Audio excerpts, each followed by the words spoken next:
This is what surviving police brutality looks like.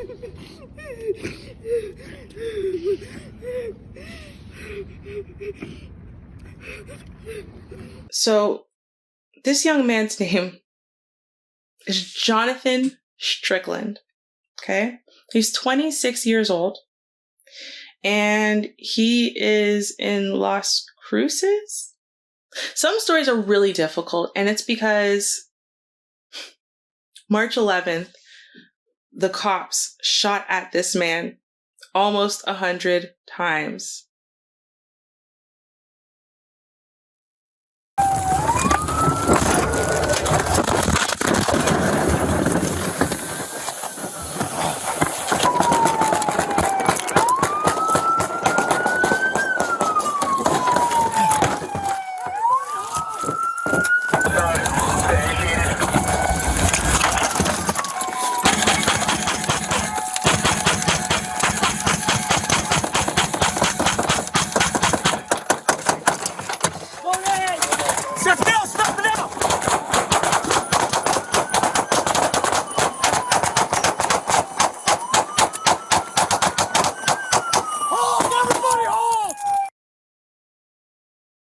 It's a damn shame. Okay, so I'm legitimately upset about this one. Okay, so let's break it down. Okay, so yes, the police shot at him almost 100 times. Luckily, he didn't die. Shockingly, he didn't die. Shockingly, he is still here to tell his story. Okay, and then of course in CYA mode, because that's always what they're about, because they don't want to be the one losing their job, right? They charged him with 2 counts of battery against a household member, 2 counts of assault against a household member, 1 felony count of aggravated assault of a household member with a deadly weapon, false imprisonment, and criminal sexual assault. Criminal sexual contact. Okay? Now, the police say that Strickland attacked his wife on March 10th. Later that day, Strickland's vehicle and his wife's vehicle were involved in a collision, but Strickland left the scene when police were called, according to an LCPD news release. But here's the thing. Notice that you said that the 2 vehicles were involved in a collision, but no one said that he was driving any of the vehicles? Then Strickland's wife said that when she returned home that day, that Strickland put a gun to her head while she held their infant child, and that he later attempted to force the barrel of the gun into her mouth. Strickland is also accused of making verbal threats to kill his wife, held her against her will, struck her multiple times, strangled her, and broke her cell phone throughout the evening. Now, the following day, Strickland's wife drove herself to the police station, okay? The following day, Strickland's wife drove herself to the police department. Strickland arrived in a separate vehicle, police said, while his wife was talking to police. For security reasons, LCPD evacuated their lobby and west-facing offices while Strickland remained in his vehicle. Are y'all listening to this? Okay. The police news release states that Strickland drove past officers and through a neighborhood south of LCPD's building, refusing to stop. LCPD officers were able to stop Strickland's vehicle shortly after by using a pit maneuver. What happened right before this shooting were these officers were informed by Mr. Strickland's ex-wife that Mr. Strickland intended on coming to the police station and shooting up all the police and having this monstrous shootout with law enforcement. And so they were definitely amped up. But they had seen before they engaged with Mr. Strickland that he was unarmed. They had a drone come out and survey. They could see he had nothing in his hands besides his phone and his water. They gave him no commands to stop or halt. They only acted very aggressively and violently and unconstitutionally, I would add. When this took place, you were in knowledge of the pursuit. Did you have any idea that they were going to start firing at you? No, Dr. Rashad Ritchie. I had no idea. I didn't understand why they were ramming into me, why they didn't say any commands. I mean, you using assault rifles, you reload. I mean, so to show everybody, my hands were up. This shows that I got hit right here, you know, everywhere is across the back. But the fact is, I had my hands up. And they could not hear me yelling, I'm unarmed repeatedly, repeatedly. So after they reloaded, I thought when I heard the brief moment and not hearing any bullets firing at me, I'm like, thankful, it's finally over. And then when they kept shooting, I really thought I was gonna die. And I just would like for the viewers to know that when you see that picture of my truck and that blood stain on the ground, that's all from what hit me in my hip. And I still have a bullet in my pelvis there. Like that.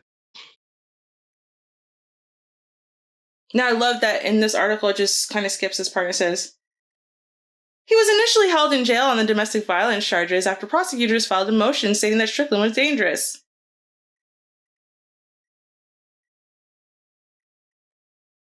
Third Judicial District Judge Richard Jacques agreed. He ruled that Strickland had to stay in jail while awaiting trial. In the order, Jacques wrote that the nature and circumstances of the alleged incident instantly tilt the scales in the affirmative, that Strickland poses a future danger to the alleged victim, Strickland's wife. Judge Jacques made this ruling on March 25th, according to court filings. However, prosecutors dismissed the charges against Strickland a month later. But I thought that, but then well, anyway, on April 9th, Strickland's attorney, Margaret Strickland, oops, sounds like someone messed up there, targeted the wrong dude, said the prosecution did not provide her with the notice that her client's case was going before a grand jury until the day before the grand jury hearing. When they did provide the motion, Strickland's attorney said the notice inaccurately stated the hearing's date. Shocking. Additionally, Strickland's wife recanted her statements about the alleged abuse. Really? She signed an affidavit stating that she wasn't afraid of her husband and wanted him to have contact with her and her children.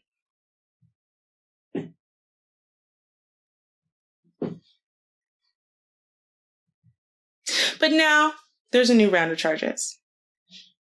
So Strickland is facing a new round of charges after another police standoff. In a statement of facts, police said that Strickland and his wife had been arguing for 2 days before his arrest on July 31st. That day, around 11 a.m., the married couple got into an argument. Strickland then took her phone, wallet, and keys from her purse, according to police. She told police that she endures abuse frequently and recognized that Strickland taking her things was a precursor to physical abuse. As soon as she saw this, she grabbed her infant child and ran out the door, police said. She told police that she left her newborn child in the apartment, stating that she could only carry one kid at a time. She said the situation forced her to choose one child. She said she figured that Strickland was less likely to harm the newborn over the infant.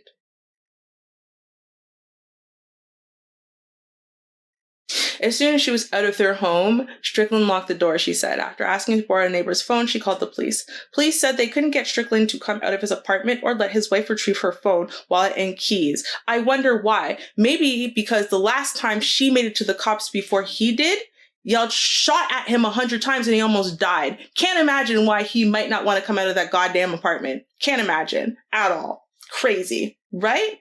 I'm glad you're still here. It's a miracle, as you say. You are still here. You're an active father. But Yes. I have to pose a question to you, and it's not going to be easy, brother. The way this happened was that your wife called the police and said you were going to harm officers, you would not surrender. Indisputable received another document where she said, I made all of that up and I'm sorry, okay? Do you think her race has something to do with the way they responded to you? I'm sorry. Did I forget to mention she's white? I strongly do, Dr. Rashad Ritchie. Think about it. we've seen it before, and I hate to bring up history, but I think it's very relevant. But Emmett Till, he lost his life because a white woman lied. He doesn't get to come back. I shouldn't be here. It's a miracle I'm here. My ex lied, and I would like for people to realize, why would anybody in their right mind return to somebody who tried to have them assassinated? All I've ever wanted to do is be there for my children. I love my boys. You know, that's my pride and joy as my sons. I'm blessed that having one son was a dream come true, and having two is just absolute, it's like a dream come true every day. But to not even be able to see my children, it's been 2 years since this. Justice to me, truthfully, Dr. Rashad Ritchie, is just being able to see my children. You know, everything that happened to me was absolutely unacceptable. But in all of it, I just want to be able to get back to my children and teach them about animals and just loving nature. That's all I really want to do, Dr. Rashad Ritchie. After the officers left the scene, Strickland's wife said her husband to open the door. While holding her 1-year-old, she managed to convince Strickland to retrieve her items. Strickland wanted her to come inside, but his wife refused. She said she feared he would attack her. Strickland then shoved his wife as she held her child in her arms, according to police. She was able to maintain her balance despite holding her child in her arms, but she still did not have her car keys. After asking for her keys again, she said Strickland threw them out the door, shattering them against the wall.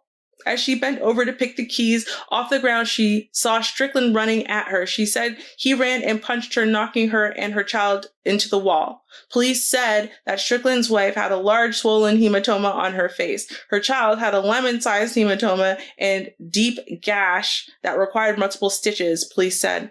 At that point, 2 neighbors came outside hearing the wife and her child scream. When the police arrived a second time, they said that Strickland had barricaded himself inside the house with the newborn. As they broke down the door, police discovered Strickland placed a television entertainment center against the front door. The police eventually found the newborn face down and unattended in the master bedroom. They found Strickland hiding out in the bathroom. Strickland is currently being held at the Donna Ana County Detention Center without bail. He's due in court on August 5th to determine if he'll stay in jail as he awaits trial. Okay, so now this was an article that was written all the way back in August 4th of 2021. And here's the thing. Listen, everything about the situation screams to me. Women who lie to get their way. Women who lie to prevent themselves from being punished. Women who lie and throw away a black man's life so callously and carelessly. And what she's doing, weaponizing the white M against another black man, yet another black man, it just reeks of foul play, especially because she recanted entirely and wanted the man to be taking care of his kids. If he was a threat to her and to the kids, there's no way she would have just turned around and recanted a couple days later. In fact, she's still recanting now. She knows it didn't happen. She knows. Just like she knows that she's a white woman and white tears are going to forever work to her advantage. No matter how many times she lies, she's going to call with her white woman tears again, and they'll come running again. So who should lose their job? Because this man lost his job because he had to sit his ass in jail. For what? Did your ex receive any criminal penalty once she admitted she made it up and lied to the police and it almost got you killed? No, she has not faced any retaliation.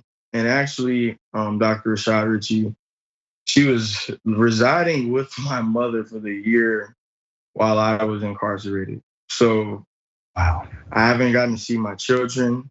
On my youngest son's first birthday, while I was crying from a jail cell, just wishing I could be there and tell him happy birthday, my ex and my mom were smiling, taking pictures, having fun at Disney World, you know? So I just want to be able to see my children. I'm still not allowed to see them. I'm still facing, obviously, charges, even though I'm confident in a court of law that we'll be able to prove without a doubt, favorable reasoning in my case. But I just want to be allowed to see my children. I'm glad that I'm allowed to still be able to live. But Dr. Rashad Richey, I just think it's important for people to know if I didn't survive, nobody would have ever heard my story. Should she lose her job?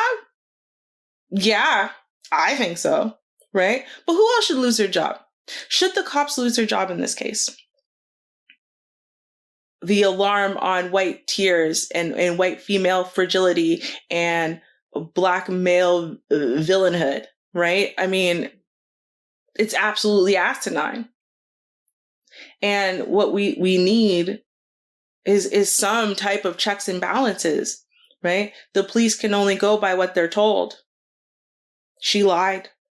Intentionally. She intentionally riled everything up intentionally. And there is never punishment for these people, whether they be in the police department or outside the police department, often white people who weaponize the police against black people, right? What's the punishment? There should be one, right? Well, I'll walk with a limp for the rest of my life. So I have a bullet lodged deep inside my pelvis. They cannot remove it because they said if they were to try to remove it, I would probably lose so much blood that I would bleed out. I have a bullet, like fragments in my shoulder right here. So when it entered my back, it was very close to my spine, and luckily it didn't hit it, but it's still lodged there. I'm in pain all the time. Even sitting up right now, it hurts. But I look at it as I would rather have these injuries and be alive so I can still be able to teach people about animals and show my sons that I love them. Let me ask you, why do you think there was no prosecution when she clearly articulated in writing she made it all up? Why was there no prosecution or investigation to prosecute? Look, this is the type of thing, Dr. Richey, and thanks for the question, that happens a lot, right? Especially when it comes to black folk, right? Who are encountered by police, especially when police act violently towards them.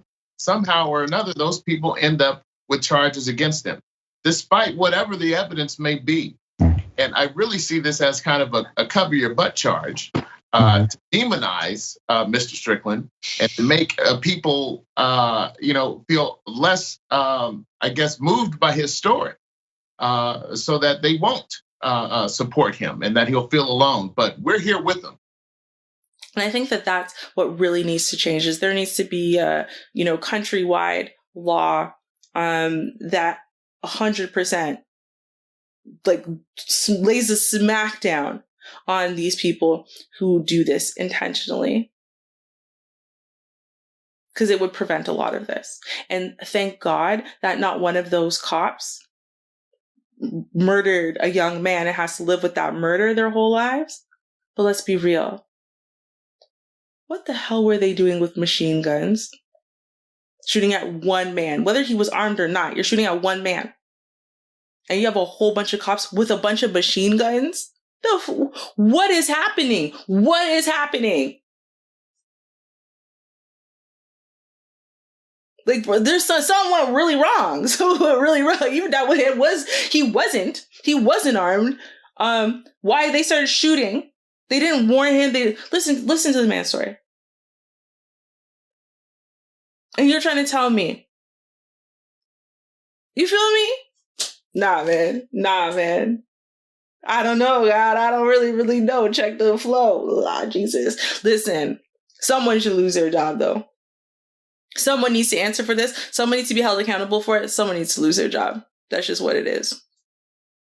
Sorry, not sorry. Sorry, not sorry. Sorry, not sorry. Sorry, not sorry. You about to lose your job. Get this thing. You about to lose your job.